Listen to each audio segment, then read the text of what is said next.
है कहते हुए कि हम सेवा तो करना चाहते हैं पर उसमें बहुत ज्यादा तामझाम होता है, बहुत ज्यादा नियम होते हैं और बहुत मुश्किल हो जाएगा, कैसे मैनेज होगा, इस डर से हम नहीं कर पाते हैं। अभी कुछ टाइम पहले ही मेरे काफी सारे फ्रेंड्स ने मुझे बताया कि उन्हें गिफ्ट में मिले हैं लड्डू गोपाल। तो उन्होंने मुझे ये भी कहा कि तुम मुझसे ले लो क्योंकि तुम तो काफी पूजा करती हो, मतलब तुम रख लो अपने घर में और मुझसे ले लो।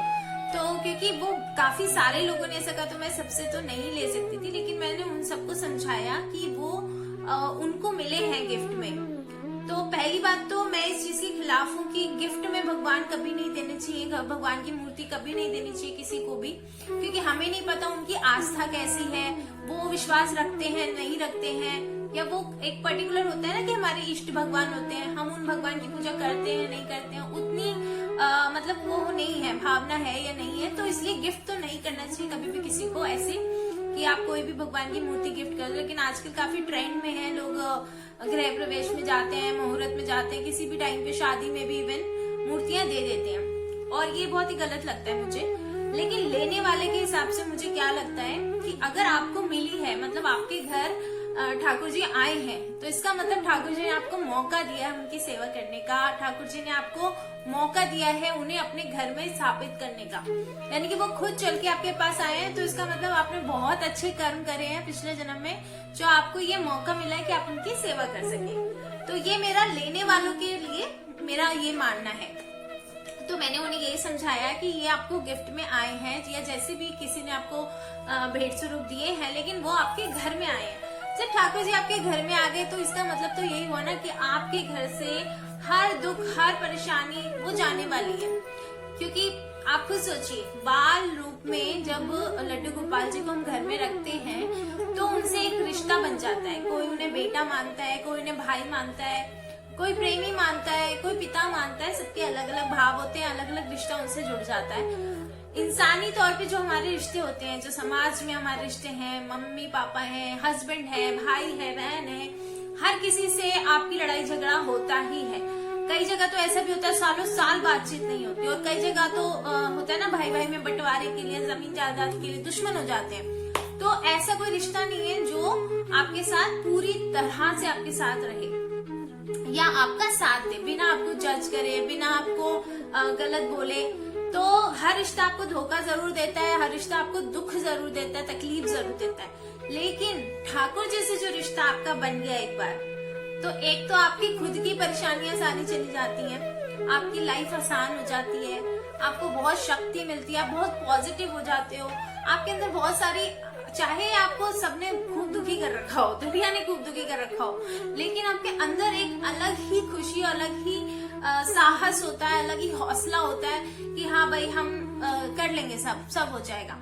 ऐसा वाला एक ना पॉजिटिव वाइब्स आ जाती है जब आपके पास ठाकुर जी आ जाते हैं। तो पूजा पाठ तो हम करते ही हैं, लेकिन ठाकुर जी की सेवा करना, यानी कि लड्डू गोपाल जी की सेवा करना, इतना वो नहीं होता है कि आप, मतलब एक तो ये वर्ड दिया हुआ है सेवा, सेवा के नाम से लोगों को लगता है कि अब इसमें बहुत सारा काम होगा, कि सेवा करनी पड़ेगी प्रॉपर, लेकिन ऐसा कुछ भी नहीं है। सेवा का बस ये होता है कि आपको ख्याल रखना है। वो छोटे से शिशु है, लड्डू गोपाल जी छोटे से शिशु है।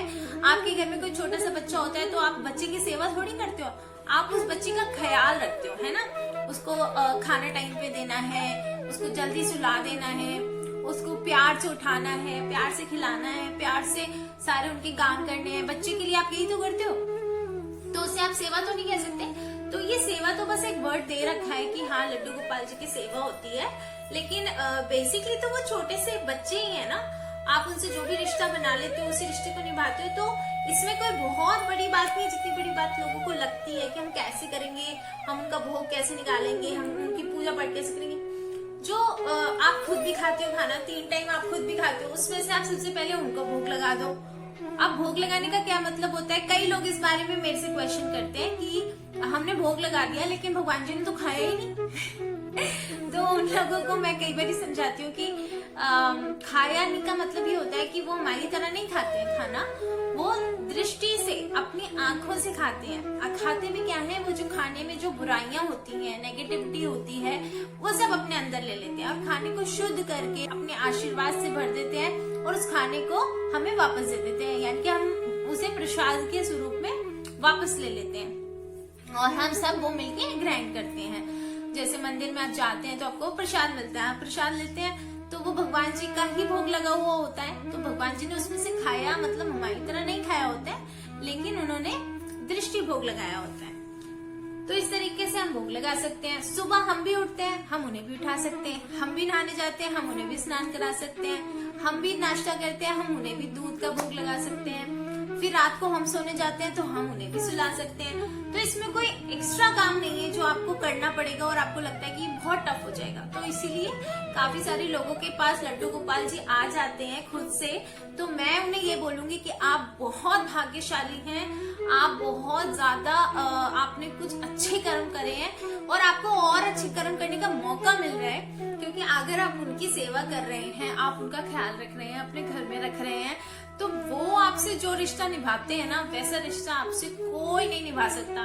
कोई आपसे उतना प्यार, उतना मतलब कहते हैं ना, इस दुनिया में रहते हुए भी आपको इतना खुश रखते हैं और बाद में तो फिर मोक्ष मिलना ही है अगर आपने उनकी सेवा ठीक से कर ली।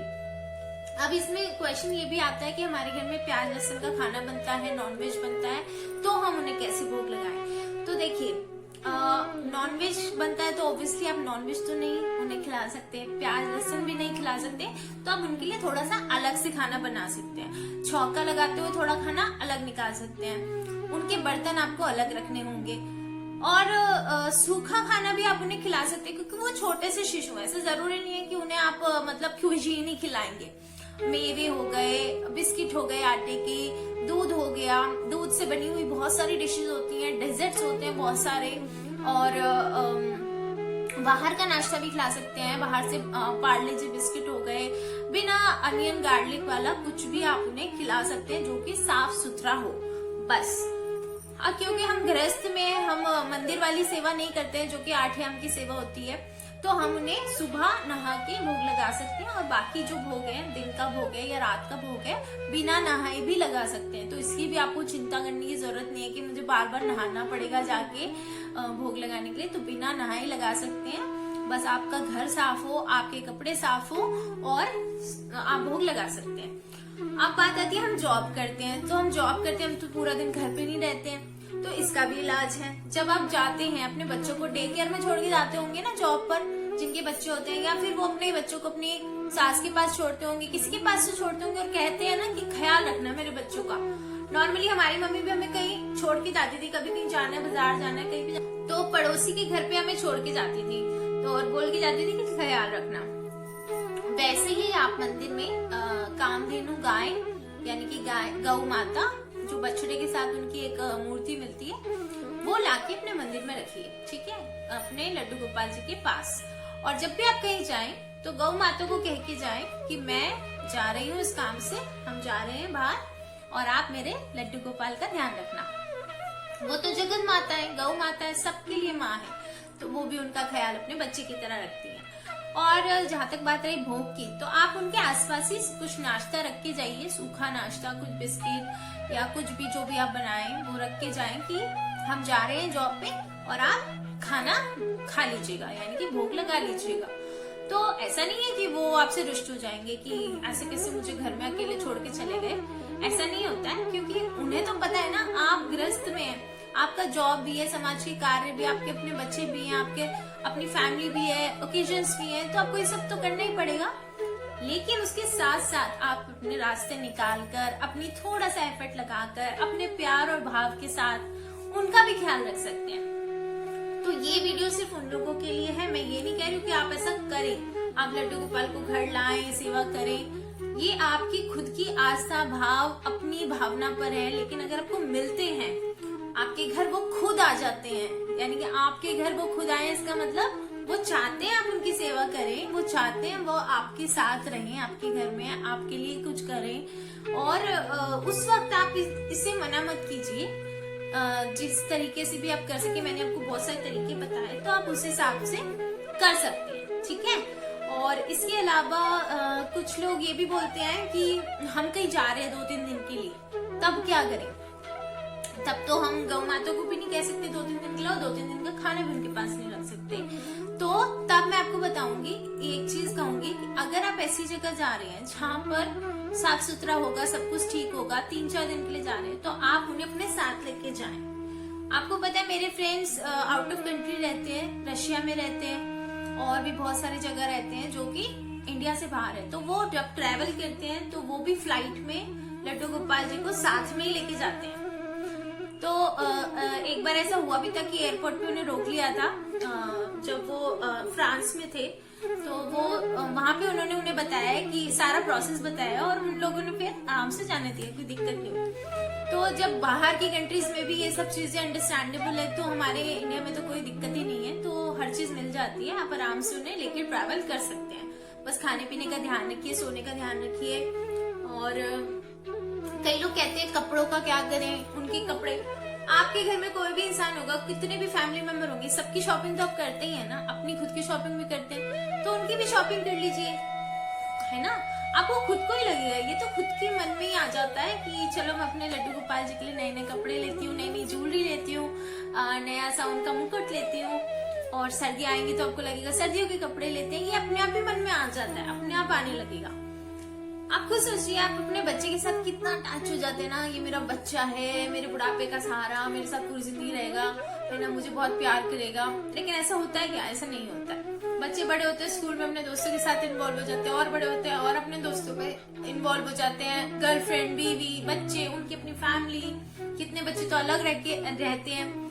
लेकिन ठाकुर जी आपके पास हमेशा रहेंगे, वो बाल गोपाल हैं, आपके साथ हमेशा रहेंगे, आपके लिए वो सब करेंगे जो दुनिया में कोई रिश्ता आपके लिए नहीं कर सकता।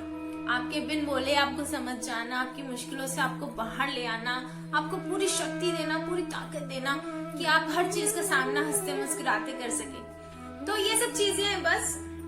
और ये वीडियो मैंने इसलिए बनाया क्योंकि कई लोग बहुत कंफ्यूज होते हैं, बहुत सारी चीजें सोचते हैं और उन्हें लगता है कि नहीं ये तो बहुत टफ चीज है, हम नहीं कर सकते। तो ये काफी आसान होता है। इसमें सिर्फ आपको इतना कहना है कि मैं चाहती हूँ आप मेरे पास रहें, उसके बाद चीजें अपने आप होती चली जाती हैं।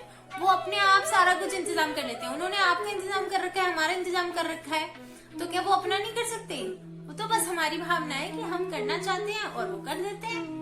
हम कहते हैं हमें कहीं घूमने जाना है तो कर देते हैं ना, टिकट भी हो जाती है, पैकिंग भी हो जाती है। कई बार हम बोलते हैं ना यार पता नहीं चला, प्लान बन भी गया, हम हो भी आए, तो कौन करता है?